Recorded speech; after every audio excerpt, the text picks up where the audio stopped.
Hey guys, my name is Sam. I'm a member of the Sporting160 EN podcast, and I'm here to talk about sporting. Thank you for Chris for inviting me on. I really do appreciate it. And he's just asked me a few questions, so I'm just going to answer them. The first one he said is, what have you made of sporting season so far? If it's sort of been hit and miss. We lost to Porto, which you can say is expected. We were a man down.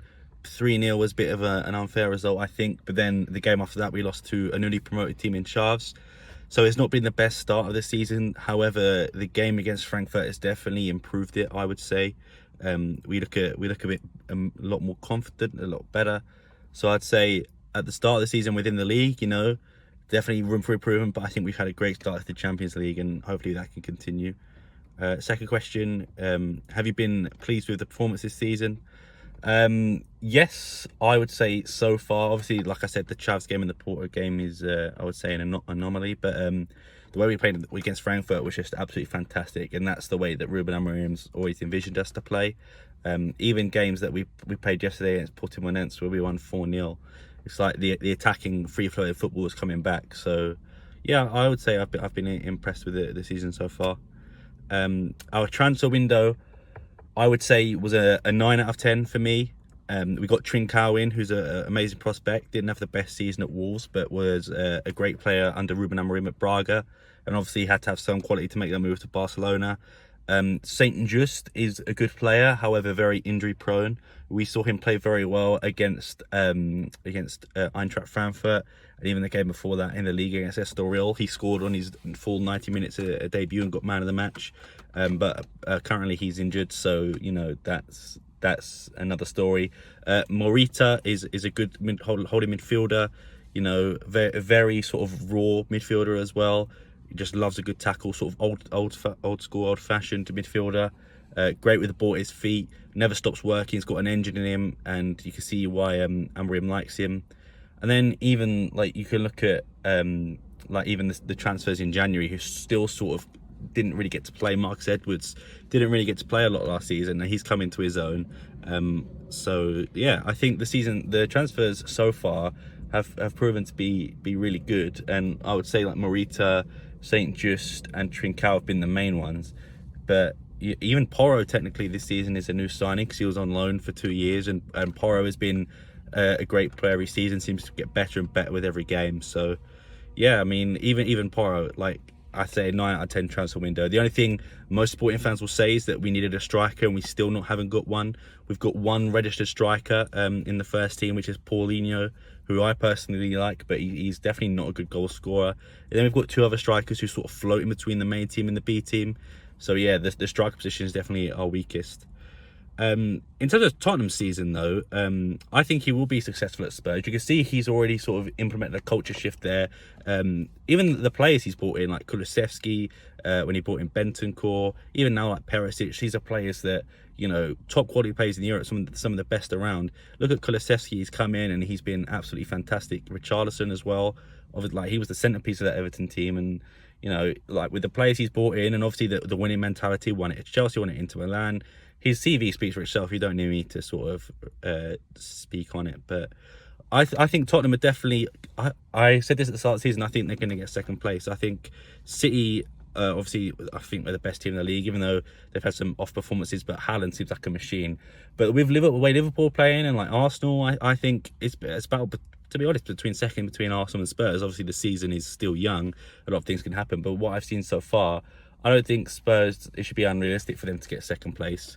I would assume that that's sort of the aim goal. Obviously, the title would be fantastic, but the way City are at the moment, I don't see it happening. But yeah, I think Conte's going to be successful at Spurs. Wherever you can hold on to him, I think it's the question. Wherever you can entice him to stay for sort of the long-term project, because, he doesn't really stay anywhere too long.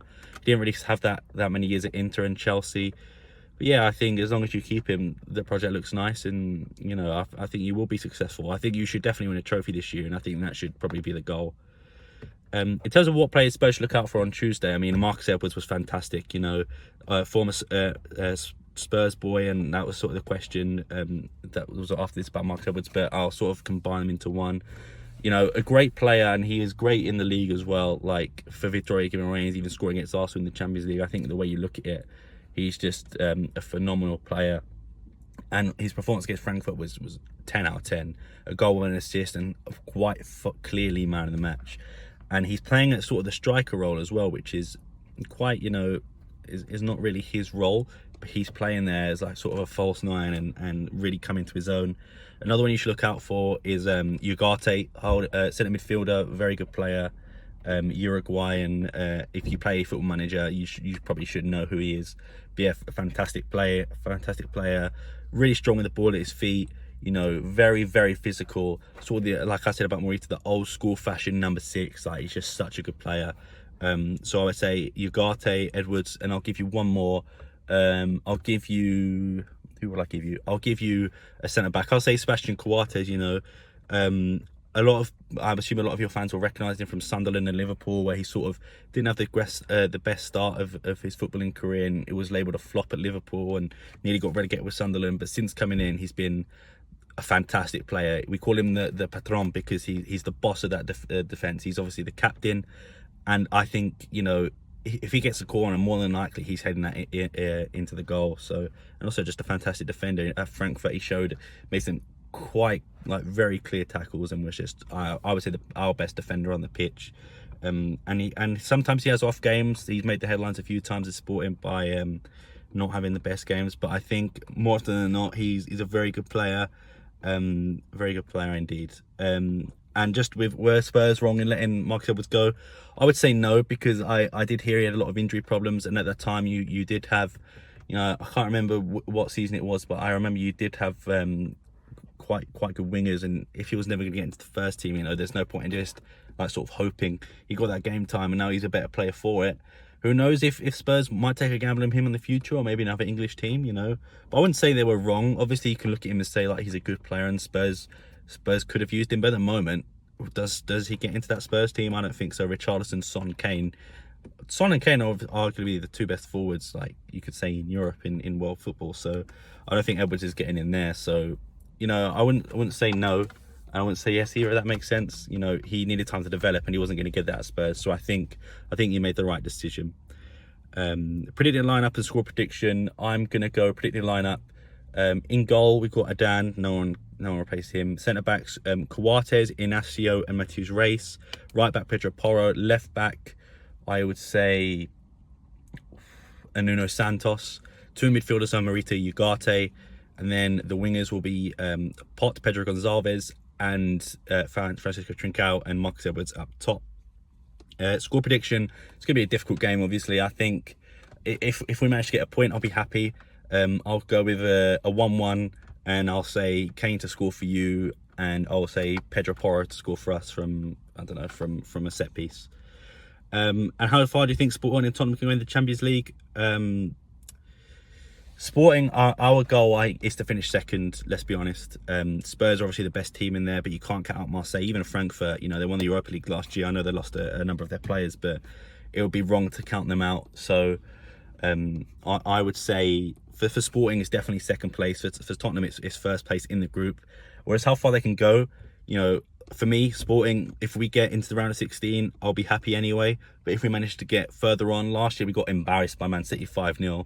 But I say the word embarrassed, but Man City beat a lot of teams 5-0, so it wasn't too awful. But yeah, I think for Sporting, round of 16 is the goal. For Spurs, they made a Champions League final with, I would say, in terms of man by man, this team is better than that one. But I would aim for Spurs, maybe quarter semi-finals. Man City is still a good team. You've still got loads of good teams around Europe. PSG, Barcelona have made some very good signings. Here, Real Madrid looking to go back to back. There are so many good teams in the Champions League at the moment. So if Spurs, I would say, get semi-final, that's a win in my book. But yeah, thank you to Chris for having me on. I really do appreciate it. If you want to hear more of me and the boys, Sporting160 EN on Twitter, Instagram, Twitch, TikTok, and YouTube. That is the name of our podcast. We're also on Apple Podcasts, Spotify, all of that good stuff. And feel free to follow me on Twitter at Fonseca. Thank you all for listening to me drawl on for about 10 minutes, but thank you.